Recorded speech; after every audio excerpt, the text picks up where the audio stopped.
I'm Amy Cherry. This local news is a service of Flagler County's Toyota dealer, Beaver Toyota, here to wow ya. An Indian Trails middle school student is arrested for allegedly making written threats to kill. Tony Magoo has our top story. On Friday afternoon, a situation escalated, and now a 14-year-old boy has been arrested and charged with written threats to kill or do bodily harm, which is a felony. This started with an off-campus incident between the defendant and a victim that led to rumors being spread between other students. The defendant made a threatening video holding a firearm and threatening to kill the victim. The video was reported to the school resource deputy and to school staff. This has to stop. Students, violence is not the answer and will only get you in serious trouble, said Sheriff Rick Staley.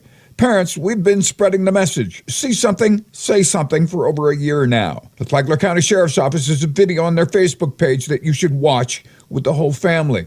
Please encourage your kids to report school threats or suspicious incidents to law enforcement. Remember, there's a zero-tolerance policy for threats in Flagler County. For Flagler's Morning News, I'm Tony Magoo. This portion of Flagler's Morning News brought to you by the Daytona Beach International Airport, Sunwing Airlines nonstop to Toronto, and starting in May, nonstop flights to New York City via American Airlines. This is African American History Month, but Bunnell's first African American city manager says the history should be commemorated year-round.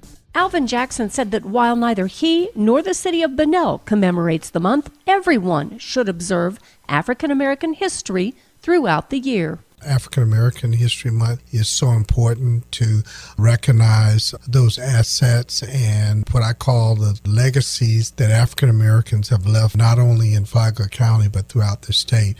I don't think we recognize them enough.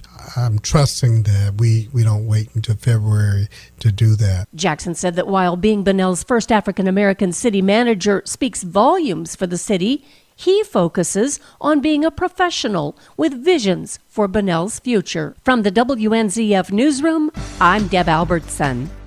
A year's worth of construction along A1A in Flagler Beach is underway. John Arking reports. A temporary exemption has been approved so that businesses facing State Road A1A in Flagler Beach will have access from Central Avenue during a Florida Department of Transportation project to repair the road and protect it from future storms. The Flagler Beach City Commission unanimously approved a temporary waiver to an ordinance Thursday night to allow access for residents, guests, or customers, along with trash removal and deliveries during the $22.4 million project. Starting this week, motorists should expect daytime single-lane closures with flagging operations on a nearly 1.5-mile segment between South 22nd and South 9th Streets, where a 10-foot-wide landscape median with drains and other features will be added to control water runoff, and a 1-mile segment of road between North 18th Street and Osprey Drive in Beverly Beach, where a seawall will be constructed. From the WNZF Newsroom, I'm John Arkin. It's the end of an era. Tom Grimes, who helped open the Hilton Garden Inn in Palm Coast in 2008 and has been its general manager ever since, is moving on. He's moving back to Maine, where he's from. My wife has preceded me and gone up there, and my kids are all up there, and my grandchildren are up there, and even my great-grandchildren. So being an avid outdoors person that loves to play golf and to do outdoor things, the state of Maine is a great place to be. But he's enjoyed his time here. Grimes tells WNZF he's seen the city go through a lot of changes and growth in the past decade. Route 100 back in those days, there was nothing.